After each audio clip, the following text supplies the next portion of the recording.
Welcome to Chemistry Honors class. I'm Ashwini and I'll be teaching you thermal chemistry. So in this class, we'll be going over all the syllabus, whatever contents you have in thermal chemistry. Let's look at what energy is. Energy, as you know, is like we casually talk about it like, oh, I have a lot of energy today to do my work. It's nothing but capacity to do your work. Produce heat in the case of chemical reactions. Energy can be divided into potential, kinetic energies. I think this you have studied earlier on. Potential energy comes from the energy due to your position. In the case of chemistry, it's position of atoms, and kinetic energy associated of because of motion. It's always motion, but here we are talking in context to atoms, so it is motion of atoms. Chemical energy is a type of potential energy associated with chemical bonds. Thermal energy is a type of kinetic energy generated by motion of atoms. Energy is measured in joules. The short form for that is J capital, and let me spell that out to you so that you don't miss that. Joules. So the conversion of that is 1 calorie will be equal to 4.184 joules. If you take 1 kilowatt hour, that would be 3.6 into 10 to the power 6 joules. In this case, you might be wondering, why do I have 3.6 here? As you all know, if I want to convert minutes and seconds, I need to multiply into 60 into 60 two times, right? So 6 is 36. So 3.6 into 10 to the power 6 joules. Next is mechanical energy. Kinetic energy and potential energy are forms of mechanical energy itself. So there are two formulas that you would be required to remember here. Kinetic energy formula, which is Ke, kinetic energy, is equal to half mv square. Here m represents mass, v the velocity, because kinetic energy has to do with velocity or movement. Very simple equation. Next, let's go to potential energy, which is mgh. M and h are mass and height, g the gravitational force, and kinetic energy is energy of the moving objects. Kinetic energy is energy of stationary object with mass and height. Kinetic energy and potential energy can be converted into one another.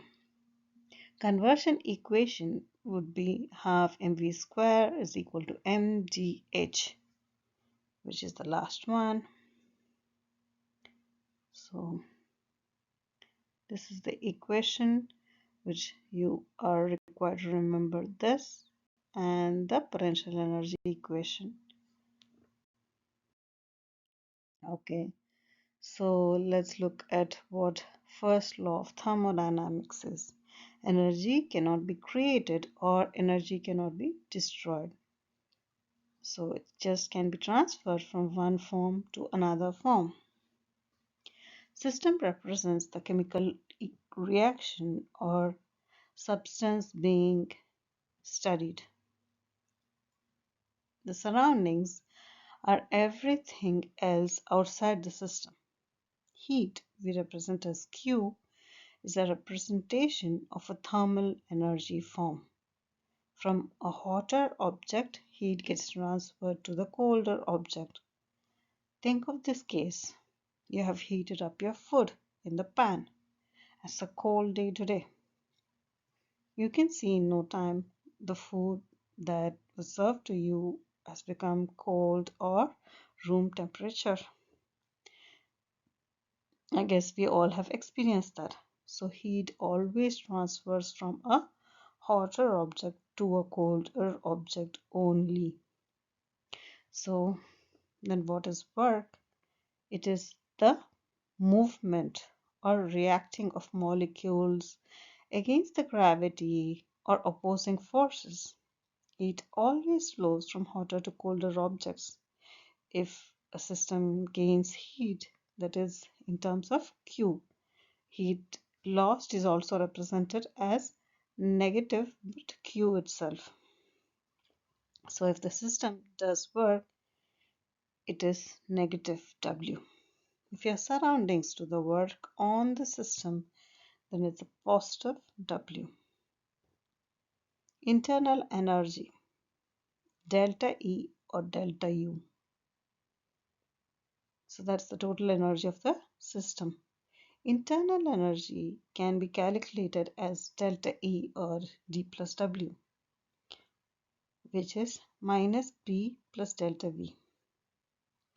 And the heat released or absorbed during a chemical reaction is represented by delta H. Endothermic and exothermic reactions. Endothermic reactions absorb the thermal energy from the surroundings. Endothermic reactions result in molecules spreading up and breaking bonds. Endothermic reactions can result in changes of phase. Endothermic reactions feel cold to be touch. Exothermic reactions, on the other hand, will release the thermal energy to the surroundings.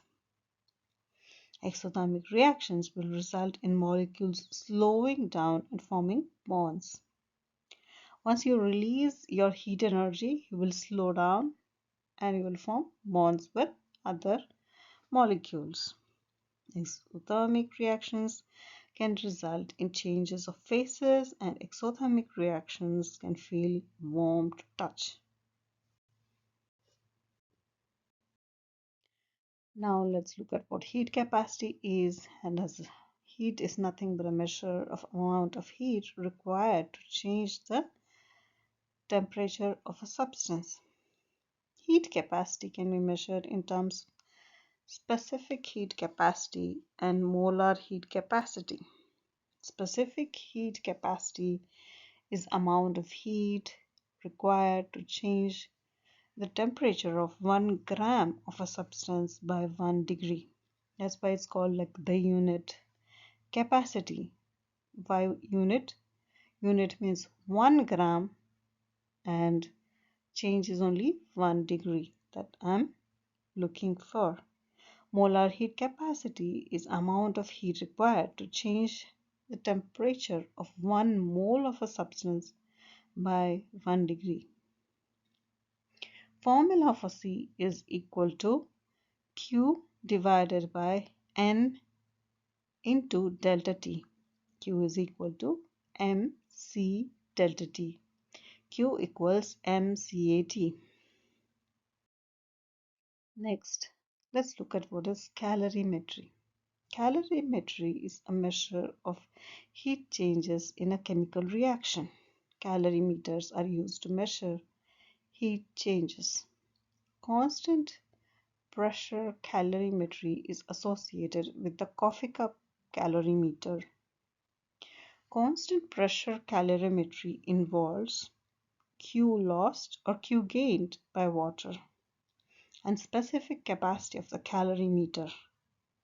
Mom calorimeter is used for constant volume calorimetry. Constant value calorimetry involves the heat released during a combustion reaction. So two elements, when you add, there is a combustion. So the energy that is released is called, the heat released is called the combustion reaction. Standard entropy of combustion is equal to negative Q lost. Constant volume formula is delta S into comb is equal to C delta T. Let's look at what is thermal equilibrium. The thermal equilibrium occurs when two substances in contact are at the same temperature. Heat always moves from the hotter to the colder objects that we have seen earlier as well. And heat equation. Heat is represented always by capital Q, and that will be equal to mc delta T. In the ideal thermal equilibrium, only the solvent and the heated object exchange the heat. Non-ideal substances may involve a calorimeter or container that absorbs some heat. Thermochemical equations. Thermochemical equations involves the entropy of reaction, delta H of reaction. Thermal chemical stat geometric chart is used to determine the unknown quantity of a compound. His law rearranges the thermochemical equation to find the overall entropy of reaction. His law states that the overall entropy of reaction is the sum of standard entropy values of each reaction step. So overall, when you say it's sum of each step's entropy, that's what Hiss's law states. Thanks for watching. Like, share, and subscribe for more such content. I'll be covering all the topics of chemistry honors or AP chemistry class for the grades 11th, usually in the US. Thank you.